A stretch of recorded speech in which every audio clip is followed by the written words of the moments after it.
tidak semua perbuatan baik berdiri di atas motivasi yang benar. Betul tidak? Kan banyak orang berbuat baik tujuannya bukan supaya nama Tuhan dimuliakan. Dia berbuat baik supaya orang tahu siapa saya. Dia berbuat baik supaya suatu saat dia dapat imbalan kembali. Dia berbuat baik supaya kesnya di media sosial ini dan itu. Tidak semua perbuatan baik berdiri di atas dasar motivasi yang benar. Seringkali orang berbuat baik tapi motivasinya salah. Padahal jelas Alkitab mengatakan, demikianlah hendaknya terangmu bercahaya di depan orang supaya mereka melihat perbuatanmu yang baik. Berarti perbuatan baik harus ditunjukkan, harus orang lain rasa perbuatan baik dari orang-orang yang sudah diselamatkan oleh Kristus. Tapi harus paham nih, motivasinya harus benar, dasarnya harus benar, tujuannya harus benar. Bapamu yang di sorga dimuliakan.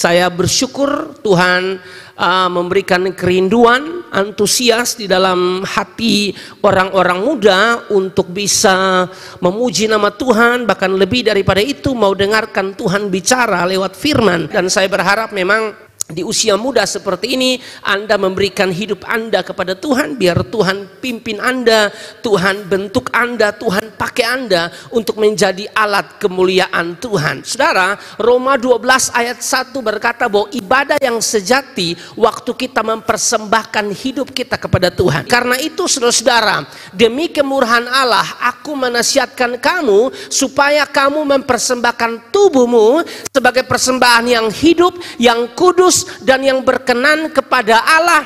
Itu adalah ibadahmu yang sejati. Ya, ibadah yang sejati waktu kita mempersembahkan sesuatu kepada Tuhan. Bukan uang terlebih dahulu. Yang paling penting adalah kita mempersembahkan hidup kita kepada Tuhan, seutuhnya kepada Tuhan, saudara, sebagai persembahan yang hidup, yang kudus dan yang berkenan buat Tuhan. Apa gunanya saudara bawa persembahan yang banyak di gereja tapi tidak memberikan hidupmu kepada Tuhan? Sia-sia. Sia-sia, saudara-saudara. Kan banyak orang begitu, saudara-saudara. Kalau untuk berkontribusi bagi gereja, berkontribusi untuk pelayanan, dia berikan, bahkan dia kasih yang terbaik. Berapapun biaya yang dibutuhkan untuk kepentingan pelayanan, dia akan bantu, dia akan berikan semaksimal mungkin, saudara. Tapi untuk urusan berkomitmen atau memberi diri kepada Tuhan itu tidak semua. Tidak semua. Makanya banyak orang suka berkontribusi tapi tidak mau memberi hidupnya pada Tuhan. Percuma, saudara-saudara. Ya, Tuhan tidak butuh uangmu.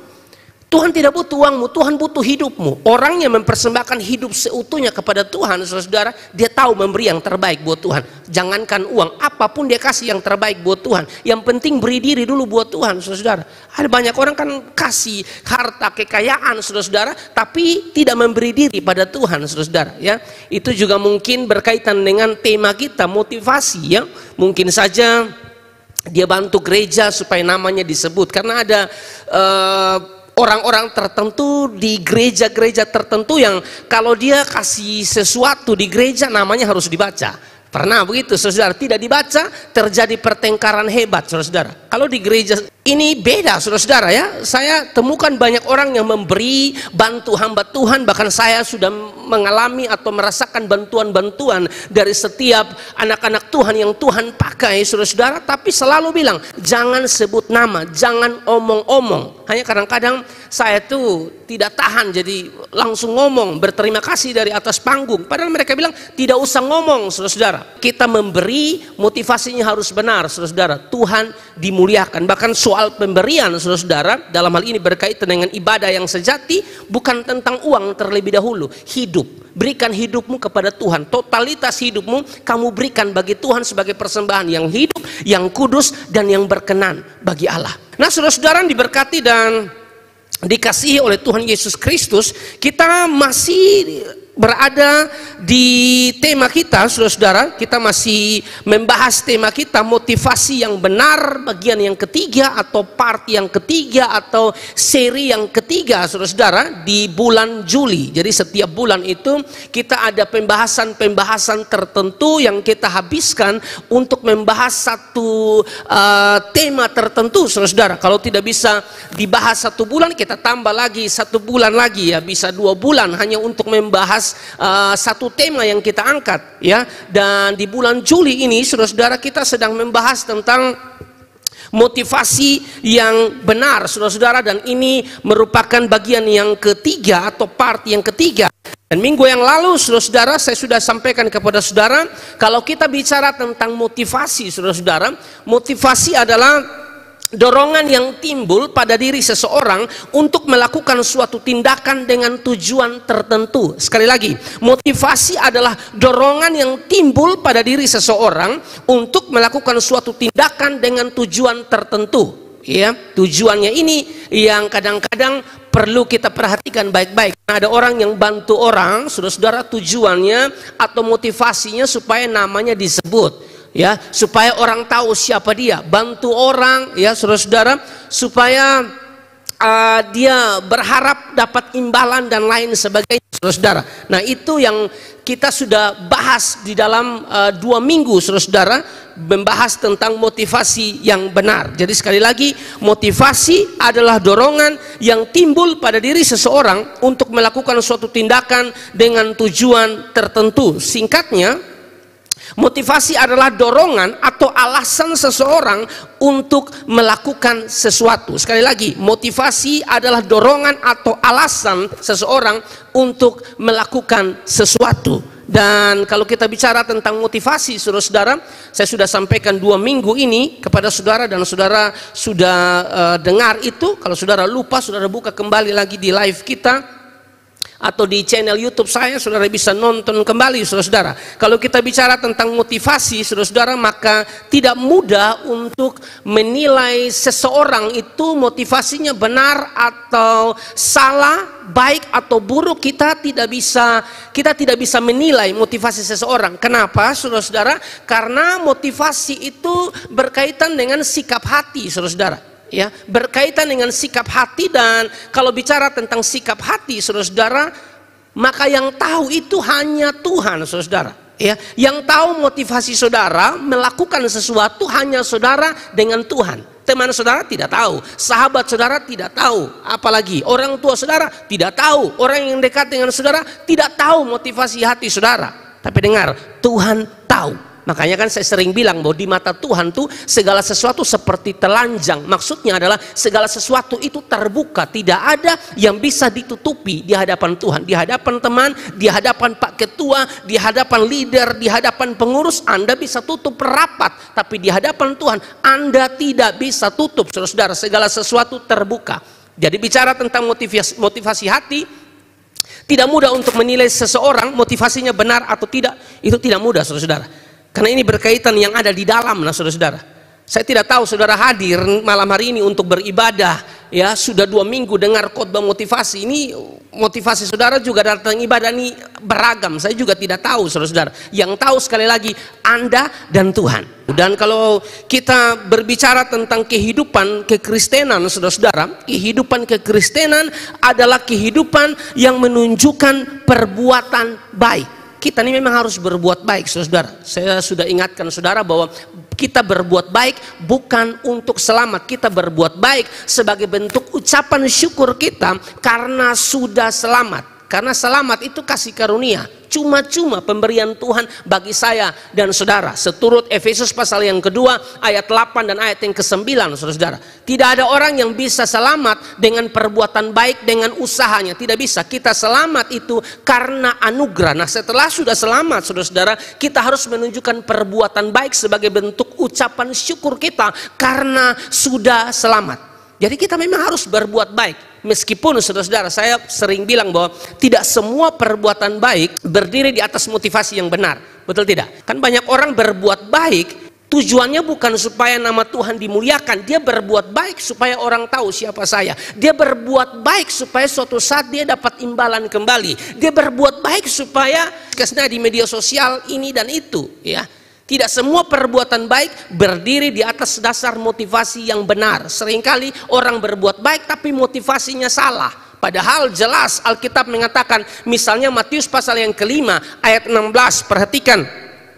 Matius pasal yang kelima ayat 16 mengatakan begini, saudara-saudara, demikianlah hendaknya terangmu bercahaya di depan orang supaya mereka melihat perbuatanmu yang baik. Jadi perbuatan yang baik itu harus dilihat orang, perbuatan yang baik itu harus bisa dirasakan oleh orang lain. Tapi saudara lihat di sini ya, tujuannya adalah Bapamu yang di sorga yang dimuliakan. Demikianlah hendaknya terangmu bercahaya di depan orang supaya mereka melihat perbuatanmu yang baik. Berarti perbuatan baik harus ditunjukkan, harus orang lain rasa perbuatan baik dari orang-orang yang sudah diselamatkan oleh Kristus. Tapi harus paham nih, motivasinya harus benar, dasarnya harus benar, tujuannya harus benar. Bapamu yang di sorga dimuliakan. Ada begitu banyak orang yang berbuat baik tapi motivasinya bukan nama Tuhan dimuliakan, bukan Bapa di sorga yang dimuliakan, dirinya yang dimuliakan. Kita buat baik supaya nama Tuhan dipuji dan ditinggikan, saudara-saudara. Harus, saudara-saudara, karena harus ada keselarasan antara apa yang kita ucapkan dan apa yang kita lakukan. Kalau hanya hebat ngomong tapi tidak bisa melakukan apa yang dia ngomong, orang lihat tidak ada guna sama sekali, saudara-saudara. Makanya jadilah anak-anak muda yang beritakan Injil, itu harus, tapi ingat, harus sejalan dengan sikap, tingkah laku, karakter Anda supaya orang bisa lihat Kristus dalam diri Anda. Tunjukkan perbuatan baik. Anda harus bersinar supaya Bapamu yang di sorga dimuliakan, saudara-saudara. Demikianlah hendaknya terangmu bercahaya. Itu memang dari kata Yunani lampo ya, bercahaya, memancar, menerangi di depan orang supaya mereka melihat perbuatanmu yang baik. Kata yang baik dari bahasa Yunani yang menggunakan kata kalos ya. Perbuatanmu harus baik, harus indah ya, harus berguna, terhormat, harus yang baik, saudara-saudara, biar Bapamu yang di sorga dimuliakan. Tapi saya ingatkan kita, saudara-saudara ya, saya ingatkan kita bahwa memang kita diminta untuk menjadi terang, saudara-saudara ya. Kita diminta untuk menjadi terang. Di ayat 16, demikianlah hendaknya terangmu bercahaya, saudara-saudara. Kita diminta untuk bercahaya, untuk bersinar, saudara-saudara. Tapi bagaimana kita mau bersinar kalau kita tidak dekat pada Tuhan, saudara-saudara? Tidak bisa. Mau bersinar maka harus dekat pada sang sumber cahaya itu, yaitu Kristus itu sendiri. Amin, saudara. Memang ayat Alkitab bilang kamu adalah terang dunia. Tapi dengar, terang yang sesungguhnya itu Yesus. Kita nih hanya memantulkan atau memancarkan cahaya itu. Tapi bagaimana kita bisa memantulkan atau memancarkan cahaya itu kalau kita tidak di dalam Kristus yang adalah sumber terang itu atau sumber cahaya itu, saudara-saudara. Nah, adik-adik yang diberkati oleh Tuhan Yesus Kristus, berkaitan dengan kata terang di sini, maka saya perlu sampaikan ini kepada saudara ya. Berkaitan dengan kata terang, hari-hari ini saudara-saudara ada ajaran-ajaran di luar sana yang mengatakan, saudara-saudara, mungkin saudara sudah lihat video-video yang beredar potongan-potongan video di TikTok dan lain sebagainya yang mengatakan bahwa Yesus bukanlah terang yang sejati ya. Yesus bukanlah terang yang sejati, saudara-saudara. Nah, karena kita sedang baca ini ayat, saudara-saudara, saya mau sampaikan kepada saudara bahwa Yesus Kristus itu terang yang sejati, saudara-saudara. Nah, karena kita sedang bahas tentang ini, maka saya masuk sedikit untuk bisa mengkanter itu, saudara-saudara. Ya, karena mungkin saudara sudah lihat kan di YouTube, di TikTok, di media sosial yang lain, ya, ada hamba Tuhan yang mengatakan demikian, ada pengkhotbah, pengajar yang mengatakan demikian, saudara-saudara, ya, bahwa Yesus bukanlah terang yang sejati. Padahal di bagian lain Yesus bilang akulah terang dunia. Jelas bahwa Yesus itu terang yang sesungguhnya, saudara-saudara. Ya, Yesus adalah terang yang sesungguhnya. Karena kalau kita setuju dengan pandangan dari hamba Tuhan tersebut, ya, pandangan dari hamba Tuhan yang mengatakan Yesus bukanlah terang yang sejati, maka akan bertabrakan dengan banyak data kitab suci yang mengatakan Yesus adalah terang dunia. Misalnya Yohanes 1 ayat 9, ya. Yohanes 1 ayat yang ke-9. Yohanes 1 ayat yang ke-9 mengatakan begini, terang yang sesungguhnya yang menerangi setiap orang sedang datang ke dalam dunia. Terang yang sesungguhnya, ya, dari kata alai theonos, ya.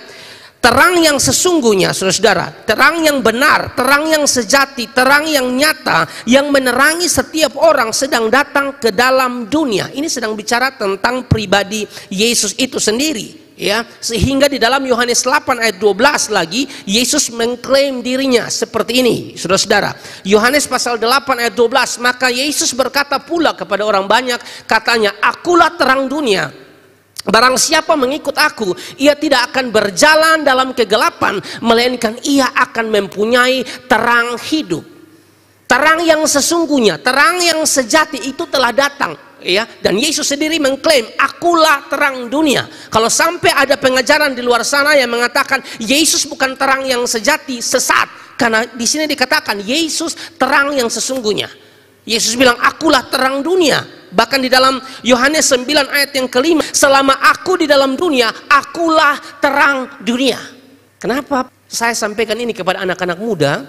Karena juga merupakan tanggung jawab saya untuk mengkanter ajaran-ajaran tersebut, dan juga menolong Anda untuk memahami, tidak punya keraguan bahwa Yesus itu juru selamat sejati, Yesus itu terang dunia, terang yang sejati, saudara-saudara. Karena pengajaran di luar sana sudah mulai bengkok, saudara-saudara. Tidak lagi bersumber pada data kitab suci yang benar. Yesus terang dunia, saudara-saudara. Jadi kesimpulannya, Yesus terang yang sesungguhnya. Sesungguhnya itu kan dari kata sejati juga, saudara-saudara. Yesus terang yang sesungguhnya, ya, dari kata alaitenos tadi itu, benar, sejati, nyata, saudara-saudara. Yesus terang yang sesungguhnya, Yesus terang yang sejati. Jika Yesus bukan terang dunia atau terang yang sesungguhnya, maka tak mungkin ia mengklaim dirinya terang dunia. Amin, saudara. Kita ini bukan terang yang sesungguhnya. Kita kan diminta, Yesus kan bilang, kamu adalah terang dunia, ya. Itu maksudnya kita memantulkan atau memancarkan cahaya itu. Terang yang sesungguhnya itu Kristus, terang yang sesungguhnya itu Yesus. Kan tadi dia yang bilang, akulah terang dunia. Kita ini memantulkan atau memancarkan terang itu. Nah, bagaimana Anda bisa memantulkan atau memancarkan terang itu kalau Anda tidak di dalam Kristus, sumber cahaya itu atau sumber terang itu, saudara. Kita perlu ada di dalam Kristus. Jadi kita bukan terang yang sesungguhnya. Meskipun Matius 5 ayat yang ke-14, minta maaf, meskipun Matius 5 ayat 14 mengatakan kamu adalah terang dunia, ya, Yesuslah terang yang sesungguhnya atau sumber terang itu. Kita hanya memantulkan atau memancarkan cahaya itu, atau kita adalah terang di dalam Tuhan. Makanya Efesus pasal yang kelima, Efesus pasal yang kelima ayat 8 dan ayat yang ke-9, Efesus pasal yang kelima ayat 8 dan ayat yang ke-9, memang dahulu kamu adalah kegelapan, tetapi sekarang kamu adalah terang di mana? Di dalam Tuhan. Memang dahulu kamu adalah kegelapan waktu kamu belum mengenal Tuhan, tetapi sekarang kamu adalah terang di dalam Tuhan. Sebab itu hiduplah sebagai anak-anak terang. Sekarang kita evaluasi diri kita, kita nih anak terang atau bukan? Untuk mengetahui kita anak terang atau tidak, lihat di ayat 9 tuh. Ayat 9 mengatakan begini, karena terang hanya berbuahkan atau menghasilkan kebaikan, keadilan, dan kebenaran. Jadi seseorang yang mengatakan anak terang, saudara-saudara, harus menunjukkan yang namanya kebaikan, harus menunjukkan yang namanya keadilan, harus menunjukkan yang namanya kebenaran. Amin, saudara. Kalau tidak ada kebenaran, tidak ada keadilan, tidak ada kebaikan dalam dirimu, kamu bukan anak terang. Amin, saudara. Jadi itu perlu menjadi bahan evaluasi bagi kita. Saya ini anak terang atau bukan? Kalau anak terang, kawan susah pasti bantu, kawan minta doa pasti dia doakan, begitu. Bukan jadi kawan yang cuek, saudara-saudara. Ya, kalau memang dia anak terang, dia suka kebenaran. Ya, dia tidak suka tipu. Dia suka yang benar, bukan tipu. Dia tidak suka yang jahat. Dia suka sesuatu yang baik. Itu kalau orang dalam terang. Nah, persoalannya kita dalam terang atau tidak. Kalau kita bilang kita di dalam terang tapi masih suka hidup dalam kejahatan, kita bilang kita di dalam terang tapi tidak memuliakan Tuhan dalam hidup, kita bilang kita di dalam terang tapi ujian suka nyontek, kita bilang kita di dalam terang, saudara-saudara, tapi malas cari kerja, ada yang salah dengan kamu tuh. Kamu bukan anak terang. Anak terang bukan begitu. Anak terang, saudara lihat, terang itu berbuahkan kebaikan, keadilan, dan kebenaran. Jadi kita memang harus menjadi anak-anak muda yang menunjukkan kebaikan dalam hidup ini, perbuatan-perbuatan baik sekali lagi bukan untuk selamat, tapi bentuk ucapan syukur karena sudah selamat, saudara-saudara. Ya, bahkan Alkitab memberikan keterangan bahwa janganlah kita jemu-jemu berbuat baik. Galatia pasal yang ke-6 ayat 9 sampai ayat 10. Janganlah kita jemu-jemu berbuat baik, janganlah kita bosan-bosan berbuat baik, karena apabila sudah datang waktunya, kita akan menuai jika kita tidak menjadi lemah. Ayat 10. Karena itu, selama masih ada kesempatan, selama masih ada waktu, selama saudara masih diberikan nafas hidup, selama darahmu masih mengalir dalam tubuhmu, ya, seperti itu pula gunakan itu kesempatan untuk lakukan yang terbaik bagi kemuliaan Tuhan. Selama ada kesempatan melayani Tuhan, selama ada kesempatan, pergunakan kesempatan ini berbuat baik, saudara-saudara, untuk nama Tuhan dipuji, dipermuliakan. Kita kan sering nyanyi, hidup ini adalah kesempatan, kan? Nah, kalau hidup ini kesempatan, saudara-saudara, maka berbuat baik. Jika hidup ini kesempatan, berbuat baik. Jika hidup ini kesempatan, mari melayani. Jika hidup ini kesempatan, berdampaklah dalam hidup saudara. Itu yang Tuhan mau. Kalau memang hidup ini adalah kesempatan, ya. Kalau saudara tahu, memaknai hidup ini adalah kesempatan, saudara, kita semua ini pasti mati. Dan tidak ada satupun yang bilang, saya masih muda, saya pasti lama mati. Tidak ada, saudara-saudara, yang bisa tentukan begitu. Tuhan yang tentukan. Kalau kita masih ada sampai dengan malam hari ini, saudara-saudara, itu artinya Tuhan masih kasih kita kesempatan atau waktu untuk melakukan sesuatu bagi Kristus. Dengan mudah Tuhan bisa buat kita tidak ada ini hari. Gampang, saudara-saudara, gampang. Kau tinggal lihat cabu, ini napas, siapa yang bisa protes? Amin, saudara. Nafas hidup ini kan Tuhan yang kasih. Jadi kalau masih bernafas, masih dikasih kesempatan, dikasih waktu, sungguh-sungguhlah lakukan segala sesuatu. Karena itu selama masih ada kesempatan bagi kita, marilah kita berbuat baik, ya, kepada semua orang, siapapun, agama manapun, kita harus berbuat baik. Tapi ingat ya, soal iman jangan kompromi, tetapi terutama kepada kawan-kawan kita seiman.